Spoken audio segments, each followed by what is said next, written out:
নমস্কার বন্ধুরা, পেট পুজোর প্রস্তুতিতে আপনাদের সবাইকে ওয়েলকাম জানাই। আপনারা সবাই নিশ্চয়ই খুবই ভালো আছেন। এই শীতের আমেজে আমি চলে এসেছি একটি ভিন্ন স্বাদের রান্না নিয়ে। কি রান্না করছি? হাঁসের মাংস। শীতের আমেজে হাঁসের মাংসের স্বাদ কিন্তু বন্ধুরা অনবদ্য হয়। আপনারা হয়তো কেউ কেউ খেয়ে থাকবেন। যারা আপনারা হাঁসের মাংস খেয়েছেন তারা অবশ্যই এর স্বাদ জানেন।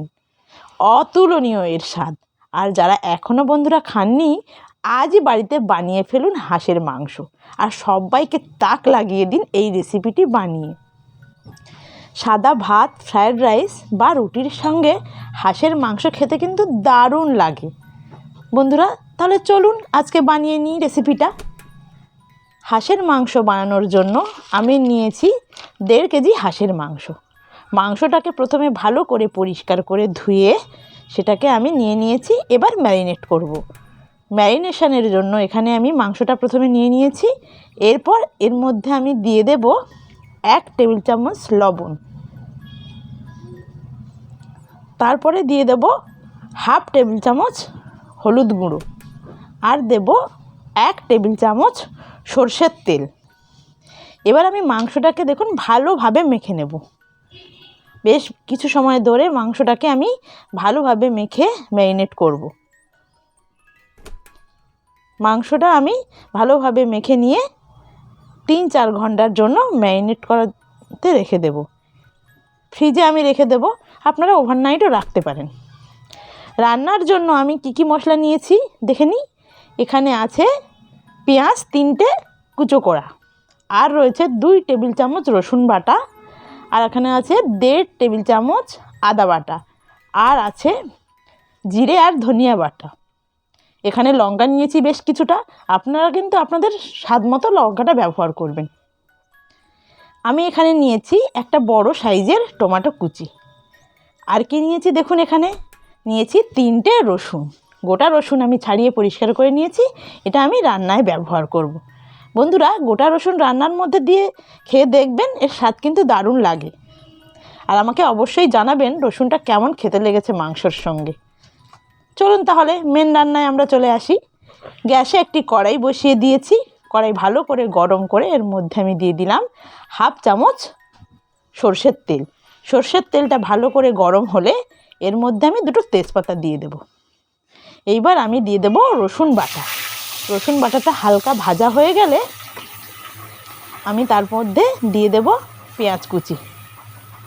3টে মিডিয়াম সাইজের পেঁয়াজকে আমি কুচো করে রেখেছিলাম, সেই পেঁয়াজ কুচিটা আমি দিয়ে দিচ্ছি। পেঁয়াজটাকেও ভালোভাবে আমি ভেজে নেব।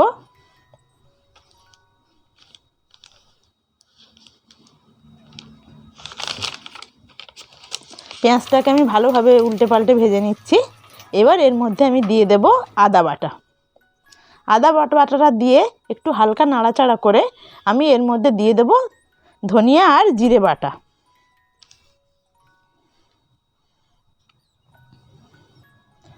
ধনিয়া আর জিরে বাটা দিয়ে আরও কিছুক্ষণ নাড়াচাড়া আমি করে নেব।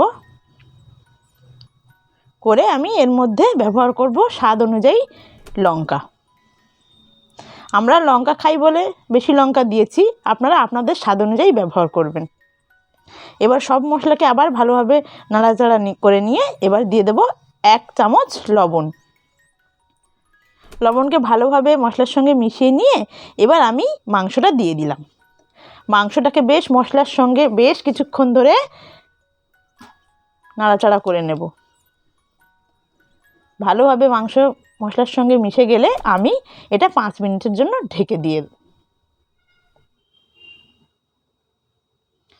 দেখুন মাংসটা আমার ভালোভাবে মশলার সঙ্গে মেশানো হয়ে গেছে। এবার আমি ঢেকে দেব 5 মিনিট।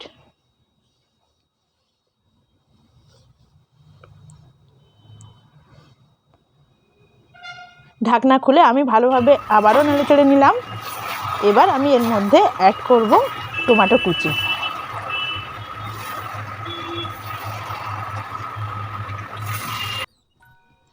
দেখুন টমেটো কুচিটাকে দিয়ে দিচ্ছি। টমেটো কুচিটাকে দিয়ে এবার দিয়ে দিচ্ছি 1 চামচ হলুদ গুঁড়ো, আর দিয়ে দেব 3 চামচ লঙ্কার গুঁড়ো। এখানে আমি কাশ্মীরি রেড চিলি ব্যবহার করেছি, যাতে কালারটা ভালো আসে। ভালো করে মশলা কষিয়ে নিয়ে এবার গোটা রসুনগুলো আমি দিয়ে দিলাম। গোটা রসুনটাকেও ভালোভাবে আমি অ্যাড করে দিলাম মাংসের সঙ্গে। এবার আমি ঢাকা দিয়ে দেব। ঢাকা দিয়ে আমি 10 মিনিট রেখে দেব, আর মাঝে মাঝে একটু ঢাকনা খুলে নেড়ে নেব।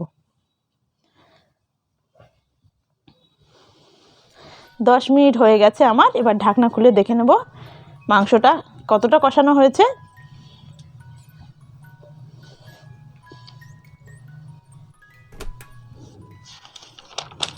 মাংসটাকে আবারও ভালোভাবে কষিয়ে নিয়ে আমি এর মধ্যে হাফ চামচ চিনি দিয়ে দেব। আপনারা যদি অপছন্দ করেন চিনি দিতে, তাহলে এটা স্কিপও করতে পারেন। মাংস ভালোভাবে আমার কষানো হয়ে গেছে, দেখুন মাংস থেকে তেল ছেড়ে দিয়েছে। এবার আমি দিয়ে দেব এর মধ্যে 2 কাপ গরম জল। গরম জল দিয়ে আমি গ্যাসের ফ্লেমটা হাই করে দেব ঝোল ফুটে ওঠা পর্যন্ত। ঝোল আমার ফুটে গেছে। এবার আমি আবারও ঢাকনা দিয়ে দেব আর গ্যাসের ফ্লেমটাকে লো করে দেব। 15 মিনিট পরে আমি ফিরে এলাম। মাংসটা হয়ে গেছে। এবার আমি দিয়ে দেব 1 চামচ গরম মশলা। গরম মশলা দিয়ে আমি ভালোভাবে মাংসের সঙ্গে মিশিয়ে নিচ্ছি। ভালোভাবে মশলার সঙ্গে মিশিয়ে নিয়েছি। নিয়ে এবার আমি 5 মিনিট স্ট্যান্ডিং টাইমে রেখে দেব।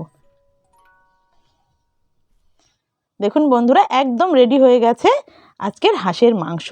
বন্ধুরা দেখুন কি দারুণ হয়েছে রঙটা, খেতেও দারুণ নিশ্চয়ই সুন্দর হবে। আপনারাও বাড়িতে বানাবেন আর আমাকে কমেন্টে জানাবেন রেসিপিটা কেমন লেগেছে।